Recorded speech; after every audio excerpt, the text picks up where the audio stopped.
natapos na pala yung tournament ng Jones Cup at nagtataka ako kung bakit nalaglag yung Strong Group Athletics, no? Dahil sila yung defending champion dito sa Jones Cup at nalaglag sila, no? At hindi sila nakaabot ng semifinals despite na maganda naman yung record nila sa Jones Cup with 5-1 win-loss record. So tignan natin yung Group A. Group A, yung Wonju, DB, Promi, na eventually sila yung nag-champion ngayong tournament sa Jones Cup with 5-1. Tied sila with a strong group with 5-1. Dahil lamang yung Wonju, no, dito sa Group A, no, dahil nga tinalo yung Wonju yung tinalo nila yung SGA, kaya nasa number 1 sila. Number 2 yung strong group.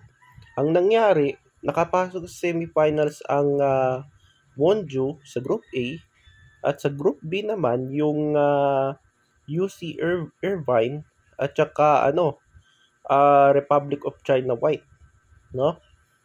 Sa Group B. At sa Group A naman yung Wonju kasama yung Republic of China Blue. So sila yung nakapasok sa semifinals. Ang problema, itong Republic of China Blue, ang record nila 1-5. Tapos ang strong group is 5-1. So bakit nakapasok itong Republic of China Blue, no? Bakit sila nakapasok laban dito sa strong group na mas maganda yung record ng strong group at itong Republic of China 1-5 lang yung record nila, no? Dahil nga ang nakalagay dito host sila. Dahil nga host sila at kaya nakalusot sila sa semifinals, no? So, yan yung nagtataka dito, no? Nakapagtataka, no? Automatically pala na pasok sa semifinals itong Republic of China Blue at kasama niya yung Korean team at nalaglag itong SGA, kaya nakapagtataka, no?